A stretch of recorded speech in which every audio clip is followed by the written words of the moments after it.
नमस्ते, नमस्कार दोस्तों। आज हम चर्चा करेंगे वाणिज्यवाद और औद्योगिक क्रांति। ये जो टॉपिक है मुख्य रूप से बीए पार्ट थर्ड ईयर में तो है ही, इसके अलावा स्कूल व्याख्याता में भी ये टॉपिक बहुत उपयोगी है। स्कूल व्याख्याता के अलावा ये RS IAS मेंस में भी उपयोगी है। इन्हीं सभी पर ध्यान रखते हुए इस टॉपिक पर आज हम चर्चा करेंगे कि वाणिज्यवाद क्या है, इसके कारण क्या थे, इसने कैसे प्रभावित किया। इसके अलावा वाणिज्यवाद ने औद्योगिक क्रांति को कैसे जन्म दिया, औद्योगिक क्रांति का क्या अर्थ है, औद्योगिक क्रांति क्यों हुई, औद्योगिक क्रांति इंग्लैंड में ही क्यों हुई, औद्योगिक क्रांति के क्या परिणाम निकले, और ये सब इस टॉपिक में हम पढ़ेंगे। तो सबसे पहले हम बात करते हैं वाणिज्यवाद। वाणिज्यवाद पुनर्जागरण और सामंतवाद के पतन के बाद पुनर्जागरण, सामंतवाद और भौगोलिक खोजों से प्रभावित होकर एक आर्थिक विचारधारा का जन्म हुआ था यूरोप में। मुख्यतः कौन से देशों में? स्पेन में, पुर्तगाल में, इंग्लैंड में, फ्रांस में, जर्मनी में, इन मुख्य देशों में इस विचारधारा का उदय हुआ था। इसमें ये अलग अलग रूपों में ये विचारधारा विकसित हुई थी। इसके नाम भी अलग अलग थे अलग अलग देशों में। जैसे इंग्लैंड में से मर्केंटाइलिज्म कहते थे, तो जर्मनी में से कैम्ब्रिलिज्म कहते थे, तो फ्रांस में से कोबल्टवाद कहते थे, पुर्तगाल स्पेन में से बूलिनवाद कहते थे। तो ये अलग अलग नाम थे इस आर्थिक विचारधारा का, वाणिज्यवाद का। व्यापार, इस विचारधारा में मुख्य रूप से जो व्यापार होता था वो मुख्य मात्र राष्ट्र उपनिवेशों से मात्र राष्ट्र के पक्ष में व्यापार पर जोर दिया जाता। अधिक से अधिक अंतर्राष्ट्रीय व्यापार पर व्यापार करने और उसमें आयात कम और निर्यात ज़्यादा पर जोर दिया जाता था। ज़्यादा से ज़्यादा दूसरे देशों से व्यापार करके सोना चांदी संग्रह करने पर जोर दिया जाता था। और इसके अलावा इसमें मुख्य रूप से अपने सैनिक तंत्र को मजबूत किया जाता था। ये वाणिज्यवाद में मुख्य ध्यान दिया जाता था। और इसमें जो मुख्य सिद्धांत था इस वाणिज्यवाद का, जो सबसे फेमस वो था 3G। 3G मतलब गोल्ड, गैलोरी और गोड। इन तीन तत्वों पर मुख्य जोर दिया जाता। इनके आधार पर ही वाणिज्यवाद का विकास 16वीं से 18वीं सदी के बीच में यूरोप में हुआ था। वाणिज्यवादी जो विचारधारा थी, इसमें जो वाणिज्यवाद जो नाम दिया गया इन राष्ट्रों की इस आर्थिक प्रणाली को, व्यापार की प्रणाली को, ये नाम सबसे पहले एडम स्मिथ ने दिया। कब दिया ये नाम एडम स्मिथ ने? एडम स्मिथ ने ये नाम वेल्थ ऑफ नेशंस पुस्तक में 1776 में दिया। वेल्थ ऑफ नेशंस पुस्तक में 1776 में ये नाम दिया। और ये पुस्तक मुख्य रूप से वाणिज्यवाद की आलोचना के रूप में लिखी गई थी। और उसकी आलोचना में यानी जो देशी सरकारें थी, देशी राज्य की जो सरकारें थी, उनका जो व्यापार पर ज़्यादा नियंत्रण था, उस नियंत्रण की आलोचना में इसे वाणिज्यवादी शब्द या मर्केंटाइलिज्म शब्द उन्होंने इस्तेमाल किया था। क्योंकि ये चाहते थे कि सरकार का व्यापार वाणिज्य पर कम से कम नियंत्रण हो, हस्तक्षेप हो, सरकार का हस्तक्षेप हटाया जाए, इसलिए उसकी आलोचना में ये शब्द उन्होंने बनाया था। इस वाणिज्यवादी जो विचारधारा थी, जो 16वीं से 18वीं सदी के बीच में यूरोप में विकसित हुई, इसके मुख्य जो विचारक थे, दार्शनिक थे, उनमें सबसे पहले बड़ा नाम आता है एंटोनियो सीरा। ये इटली के रहने वाले थे और ज़्यादा से ज़्यादा सोना चांदी के संग्रह पर जोर देते थे।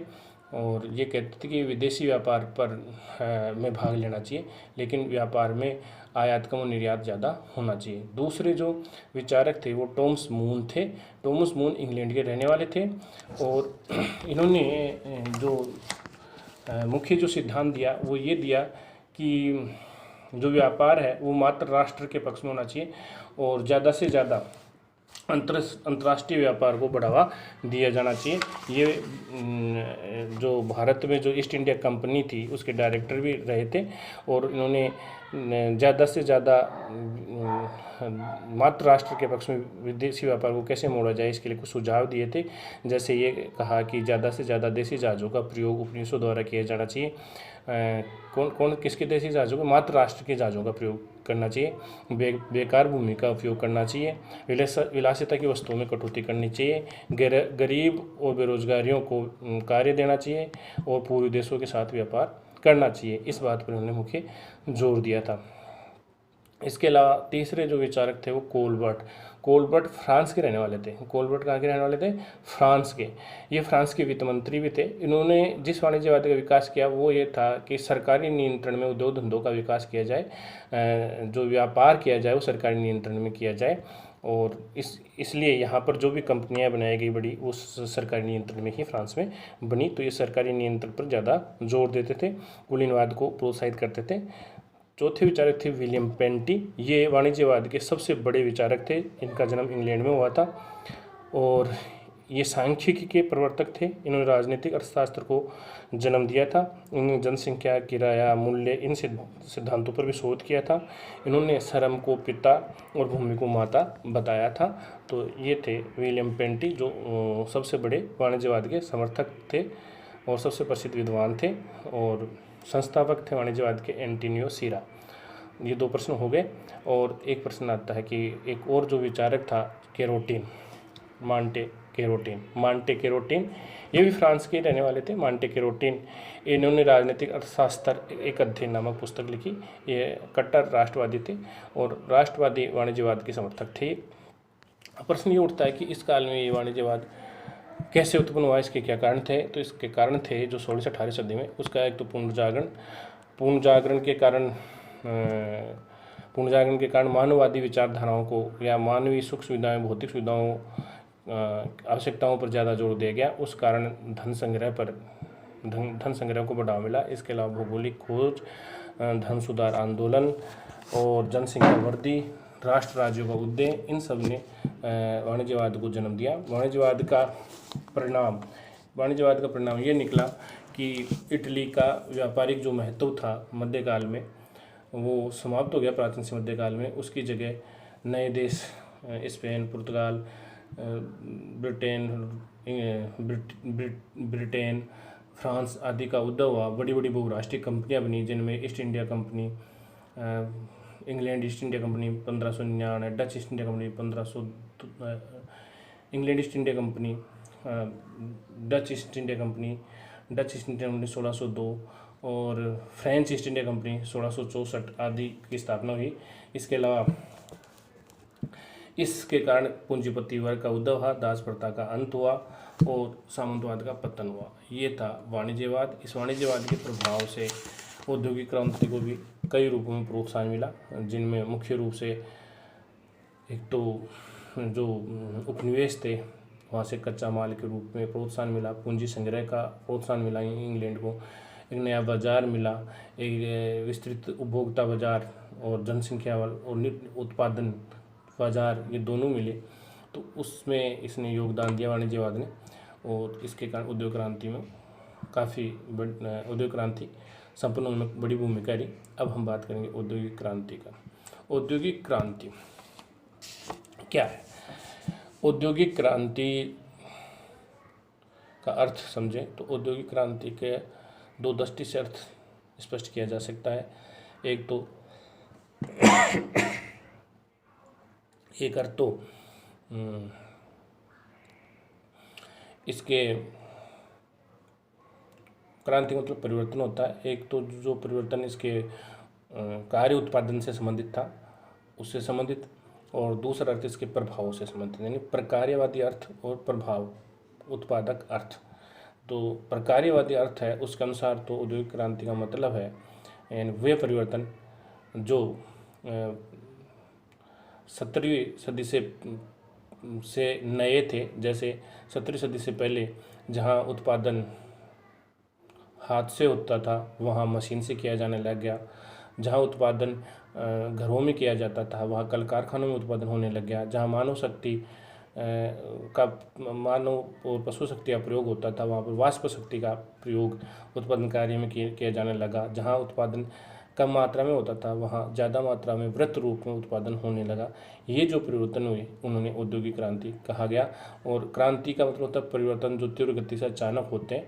तो ये जो परिवर्तन है ये 18वीं सदी के उत्तरार्ध में स्पष्ट रूप से इंग्लैंड में और यूरोप में दिखाई दिए, उनको ये नाम दिया। लेकिन कुछ विद्वान इस अर्थ को पूर्ण नहीं मानते, इसलिए दूसरा जो अर्थ है प्रभाव उत्पादक, इन परिवर्तनों के कारण समाज में काफ़ी व्यापक परिवर्तन आया। लोगों के जीवन स्तर में सुधार हुआ, मध्यम वर्ग सामाजिक और आर्थिक दृष्टि से मजबूत हुआ, विश्व एक वसुधैव कुटुंबकम के रूप में परिवर्तित हुआ। ये जो परिवर्तन हुए ये अस्थायी परिवर्तन थे। इसको हम औद्योगिक क्रांति कहा गया। औद्योगिक क्रांति के 2 चरण थे। एक तो पहला चरण जो 1750 से शुरू हो और 1850 तक चला, उसका नेतृत्व इंग्लैंड ने किया, और दूसरा चरण 1850 के बाद आरंभ और द्वितीय विश्व युद्ध तक चला, और वर्तमान में तीसरे रूप में भी चल रहा है। जो द्वितीय विश्व युद्ध तक चला उसका नेतृत्व जर्मनी ने किया, और तीसरा चल रहा है उसका अमेरिका ने नेतृत्व किया। ये हम औद्योगिक क्रांति के संदर्भ में वर्तमान में देख सकते हैं। जो औद्योगिक क्रांति है, और इसे औद्योगिक क्रांति का जो शब्द है औद्योगिक क्रांति, इस शब्द का जो की कहानी देखें तो ये एक प्रश्न उठता है कि औद्योगिक क्रांति शब्द का इस्तेमाल कैसे, कहाँ से शुरू हुआ, और इसका ये क्या क्रांति थी या प्रगति थी औद्योगिक क्रांति। तो इसकी बात करें तो हम देखेंगे कि औद्योगिक क्रांति जो शब्द है इसका पहली बार प्रयोग 1833 में लुई ब्लॉक ने किया, और उसके बाद 1845 में फ्रेडरिक एंगल्स ने, फिर 1848 में जॉन विलियम्स ने, और फिर 1867 में जॉन स्टुअर्ट विलियम 1848, फिर 1867 में कार्ल मार्क्स ने इसका इस्तेमाल किया औद्योगिक क्रांति को। लेकिन औद्योगिक क्रांति को जो लोकप्रिय किया, या जिस इस औद्योगिक क्रांति शब्द का वास्तविक जो संस्थापक है वो है Arnold Toynbee. Arnold Toynbee England के ऑक्सफोर्ड विश्वविद्यालय के प्रोफेसर थे। इन्होंने जो 1750 से 1850 तक जो इंग्लैंड में जो परिवर्तन हुए, उन परिवर्तनों के लिए जो वस्त्र उद्योग में, कृषि उद्योग में, सड़क निर्माण क्षेत्र में, संचार क्षेत्र में जो भी परिवर्तन हुए, उन व्यापक परिवर्तनों को, उनका जनता पर जो प्रभाव पड़ा, उनके लिए औद्योगिक क्रांति शब्द काम में लिया और एक पुस्तक लिखी उन्होंने। उस पुस्तक का नाम था इंट्रोड्यूशन। ऑक्सफोर्ड में पुस्तक लिखी उन्होंने, industrial revolution of the 18th century in England. Industrial revolution of the 18th century in England. पुस्तक का नाम था industrial revolution of the 18th century in England. इस पुस्तक में उन्होंने औद्योगिक शब्द को जो परिवर्तन हुए 1750 से 1850 के बीच में, उनके लिए औद्योगिक क्रांति शब्द काम में लिया, और उसके बाद ये औद्योगिक क्रांति शब्द लोकप्रिय हो गया, और काफ़ी कुछ विद्वानों ने इसके समर्थकों ने इसे मान लिया। लेकिन इसका जो दूसरी विचारधारा थी जो इसको औद्योगिक क्रांति नहीं मानती थी, औद्योगिक प्रगति मानती थी, जिसमें रॉबर्ट एरिसन मुख्य हैं, उन्होंने ये माना कि ये क्रांति नहीं थी। क्यों नहीं थी?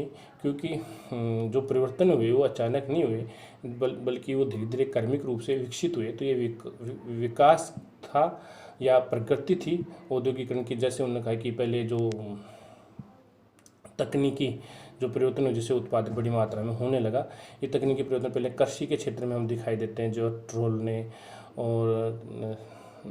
ट्रोल ने किया, और अन्य विद्वानों ने किया।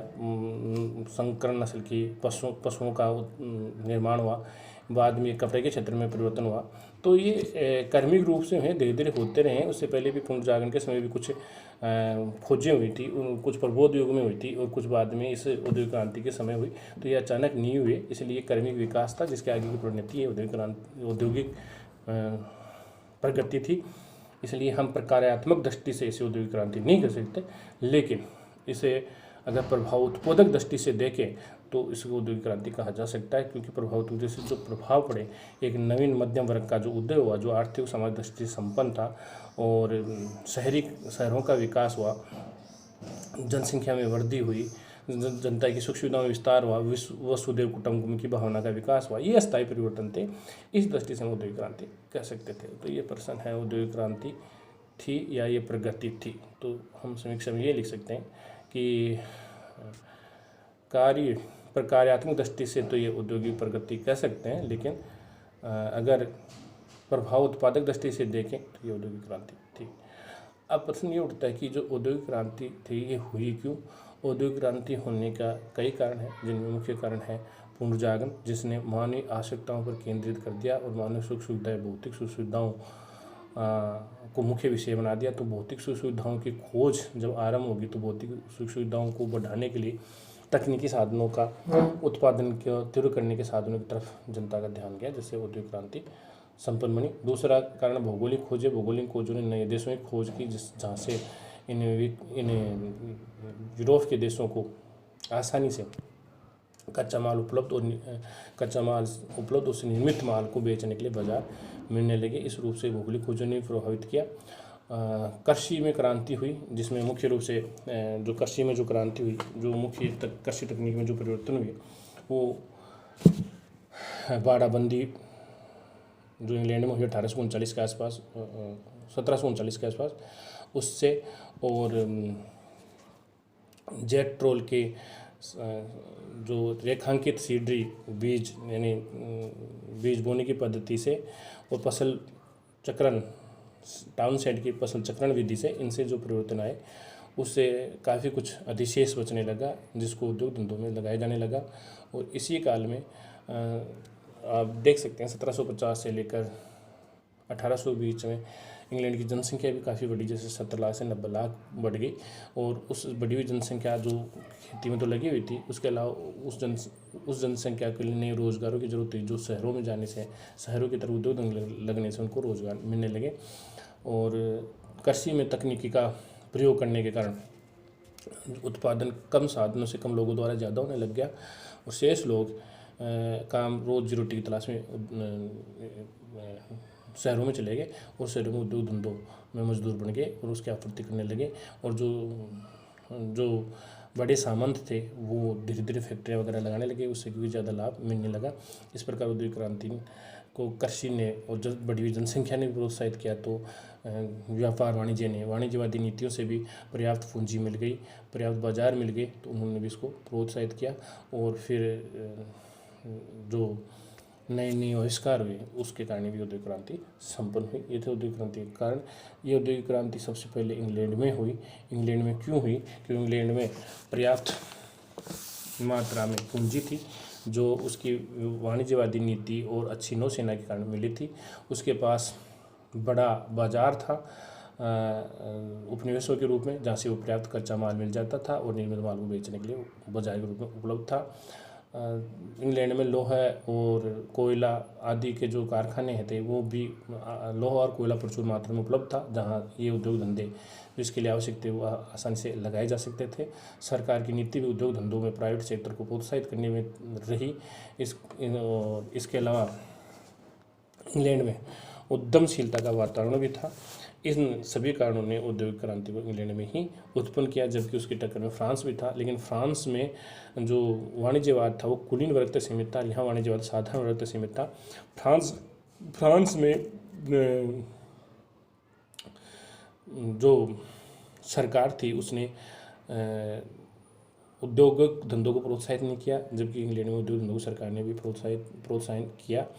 इंग्लैंड में जो प्रोटेस्टवादी से थे ना हुनोटवाटी, वो काफ़ी मात्रा में आगे थे और उन्होंने उद्योग धंधों में काफ़ी निवेश किया था। जबकि फ्रांस अभी कैथोलिक का मुख्य धर्म बना हुआ था, वो कैथोलिक उद्योग धंधों की तरफ रुचि नहीं थी, व्यापार की तरफ उनकी रुचि कम थी। इस कारण फ्रांस में इसका विकास कम हुआ, जबकि इंग्लैंड में औद्योगिक क्रांति का विकास ज़्यादा हुआ। और इंग्लैंड में जो औद्योगिक क्रांति हुई वो कई क्षेत्रों में हुई, जिनमें मुख्य क्षेत्र हम मान सकते हैं वो वस्त्र उद्योग है, कृषि है, सड़क परिवहन है, संचार है। इन मुख्य क्षेत्रों को हम शामिल कर सकते हैं। और जो इंग्लैंड में जो उद्योग क्रांति हुई सबसे पहले वस्त्र उद्योग में हुई। वस्त्र उद्योग में जो औद्योगिक क्रांति हुई वो उसकी शुरुआत 1733 में हुई, जब फ्लाइंग शटल का आविष्कार जॉन केन ने किया। फ्लाइंग शटल जॉन केन ने आविष्कार किया। फ्लाइंग शटल क्या था? फ्लाइंग शटल धागा बुनने की मशीन थी। इस मशीन के द्वारा धागा जो पहले एक व्यक्ति बुनता था उससे 10 व्यक्तियों के बराबर धागा बुना जाने, 10 गुना वृद्धि हो गई थी। ये लंकाशायर का जुलाहा था जो इस फ्लाइंग शटल का जब इसने आविष्कार किया तो इसका लंकाशायर के मजदूरों ने काफ़ी विरोध किया, लेकिन बाद में धीरे धीरे स्वीकार कर लिया। ये फ्लाइंग शटल के बाद में कताई के क्षेत्र में भी परिवर्तन हुए वस्त्र उद्योग में, और कताई के क्षेत्र में जो स्पिनिंग जेनी मशीन बनी वो 1764 में बनी। इस मशीन का निर्माण जेम्स हारग्रीव्स ने किया। जेम्स हारग्रीव्स भी लंकाशायर का बढ़ई था, और इसने इस मशीन का नाम जेनी अपनी पत्नी के नाम पर रखा था। इस मशीन के माध्यम से धागे जल्दी काटे जाने लगे। 8 व्यक्तियों के बराबर इस मशीन से 8 गुना वृद्धि होगी। 8 व्यक्तियों के बराबर यानी 8 जुल्हाओं के बराबर एक ये मशीन काम करने लगी। तब इस पर भी आक्रमण हुआ जेम्स हारग्रीव्स पर, और जेम्स हारग्रीव्स ने लंकाशायर छोड़कर नॉटिंघम चले गए। तो इस प्रकार में बाद में उन्होंने इसको मजदूरों ने इस मशीन को स्वीकार कर लिया। इसी प्रकार एक तीसरा मशीन जो वस्त्र उद्योग क्षेत्र में परिवर्तन लाकर आई वो थी water frame. Water frame machine का आविष्कार 1769 में हुआ, और यह आविष्कार रिचर्ड आर्कराइट ने किया। ये एक बड़ी मशीन थी जिसको एक बड़े कमरे में रखा जाता था, और कई मजदूर इस मशीन के पार्ट्स को उठाते थे, लगाते थे और चलाते थे, इसलिए कई मजदूरों की आवश्यकता होती थी। तो जब ये मजदूर एक बड़े घर में रहने लगे तो फैक्ट्री प्रणाली का जन्म हुआ। तो फैक्ट्री प्रणाली का जो जन्मदाता है वो है रिचर्ड आर्कराइट। फैक्ट्री प्रणाली का जन्मदाता रिचर्ड आर्कराइट है। बाद में ये जो वाटर फ्रेम है पहले तो घोड़ों से, गायों के माध्यम से चलाई जाती थी, बाद में वाष्प शक्ति से चलाई जाने लगी। 1772 में वाटर फ्रेम वाष्प शक्ति से चलाई जाने लग गई। इसके बाद एक नया यंत्र बनाया गया सूती वस्त्र उद्योग में क्षेत्र में, वो था स्पिनिंग म्यूल। स्पिनिंग म्यूल का निर्माण 1779 में सैमुअल क्रॉम्पटन ने किया। 1779 में किसने किया? सैमुअल क्रॉम्पटन ने। इस मशीन का उपयोगिता सुंदर धागे बनाए जाने में किया जाने लगा। धागा निर्माण के क्षेत्र में फिर एक नया आविष्कार हुआ 1785 में पावरलूम जो एडमंड कार्टराइट ने किया। इसका आविष्कार एडमंड कार्टराइट ने। इससे बुनाई का कार्य कई गुना बढ़ गया, और इसमें 1779 में वाष्प शक्ति जोड़ दी, जिससे बाद में ये मशीन कारखानों में काम में आने लगी। इसी प्रकार 1793 में कोंटन जीने मशीन का आविष्कार एली व्हिटले ने किया। कोंटन जीने मशीन का एली व्हिटले ने आविष्कार किया। ये मशीन का कार्य था कपास से बीजों को अलग करना। बाद में स्वचालित मशीन भी बन गई 1825 में, जो रिचर्ड रॉबर्ट्स ने बनाई। स्वचालित मशीन रिचर्ड रॉबर्ट्स ने बनाई। फिर सिलाई मशीन का निर्माण हुआ 1855 में, ये एलियस हावे ने किया। ये थे वस्त्र उद्योग के क्षेत्र में मुख्य परिवर्तन जो हुए। इसके बाद में खनन क्षेत्र में उद्योग में जो पहला आविष्कार था वो थॉमस न्यूकोमन ने किया था। उसने वाष्प इंजन का आविष्कार किया था 1704 में, लेकिन इस इंजन में खर्चा ज़्यादा लगता था, और ये इंजन मुख्य रूप से कोयला निकालने, खानों में कोयला निकालने के काम में लिया जाता था। बाद में इस इंजन में कुछ परिवर्तन कर दिए जेम्स वाट ने, और 1769 में एक नया इंजन बना दिया कंडीशन लगाकर। कंडीशन लगाने से अब इसमें धुआं कम निकलने लग गया, और ये इंजन ज़्यादा अच्छा हो गया। बाद में जेम्स वाट्स ने मैथ्यू बोल्टन के साथ मिलकर कई इंजनों का उत्पादन शुरू कर दिया, और खनन के क्षेत्र में काफ़ी प्रगति कर दी। इसी तरह से खनन के क्षेत्र में एक आविष्कार हेनरी मोर्सले ने लेथ मशीन का किया, जिससे लोहे को काटना आसान हो गया, और बाद में वाष्प इंजन का आविष्कार हो गया, जो आगे चलकर खनन उद्योग के लिए काफ़ी लाभकारी सिद्ध हुआ।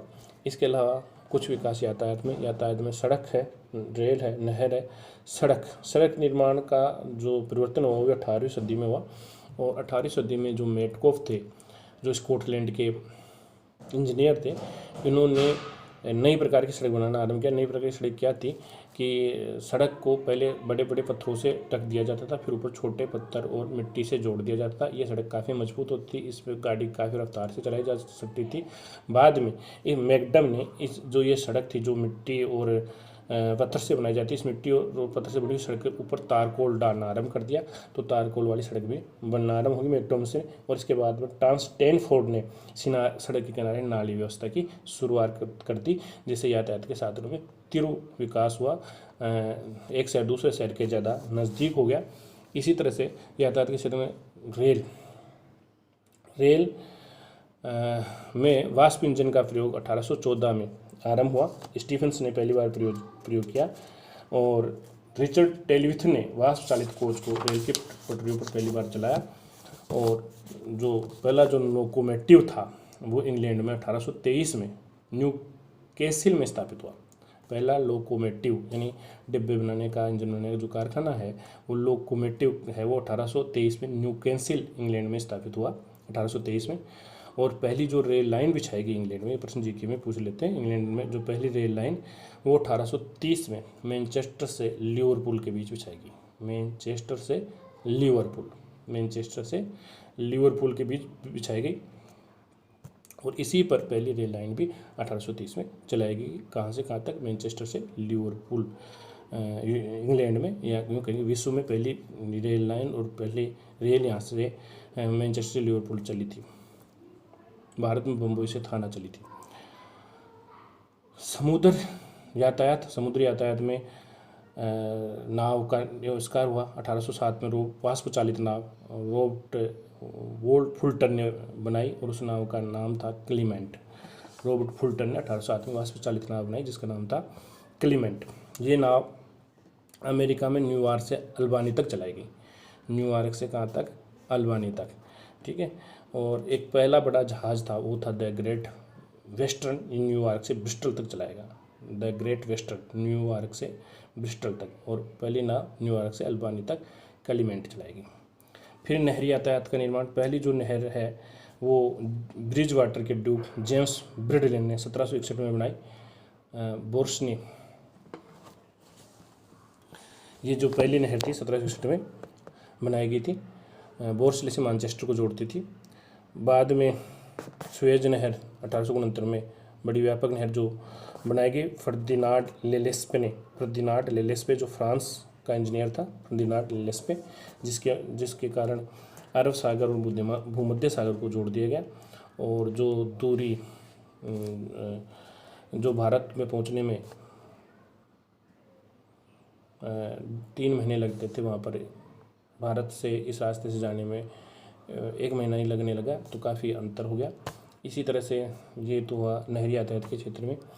इसी तरह से संचार के क्षेत्र में भी कुछ परिवर्तन इस काल में हुए, जिसमें जो 1840 में रोल्ड हिल्स ने पहली डाक व्यवस्था आरंभ की, और सैमुअल मोर्स ने पहला तार 1844 में आरंभ किया, और 1866 में पहली केबल लाइन समुद्र में अमेरिका और इंग्लैंड को जोड़ने वाली बनाई गई। और बाद में 1870 में टेलीफोन ग्राम बेल ने आविष्कार कर दिया। मार्कोनी ने रेडियो को 1901 में, जेल ब्रेड ने टेलीविज़न का आविष्कार 1926 में किया। और बाद में कंप्यूटर का आविष्कार हुआ जिसने विश्व को एक कुटुंब बना दिया और काफ़ी कुछ परिवर्तन कर दिया। औद्योगिक क्रांति का इसी समय दूसरा चरण आरंभ हुआ जो लगभग 1850 के बाद माना जाता है। इसका नेतृत्व तो जर्मनी ने किया था। इसमें भी कई क्षेत्रों में परिवर्तन हुए थे, कई चीज़ों के आविष्कार हुए थे, जिसमें मुख्य रूप से सैम्पटन लेवी लैंप है जो हेम्पी डेवी ने किया। विद्युत उत्पादन का सिद्धांत है जो फेराडे ने दिया। डायनोमो है जो सीमंस ने किया इसका निर्माण। विद्युत बल्ब थॉमस एडिसन ने इसका आविष्कार किया। ड्रिलिंग मशीन रॉबर्ट्स ने आविष्कार किया। वर्णीकरण चार्ल्स वुड ईयर ने निर्माण किया। मशीन गन रिचर्ड कैटलिंग ने किया। चूड़ी काटने के यंत्र नेस स्मिथ ने किया। ये कई आविष्कार इसमें हुए। इसके अलावा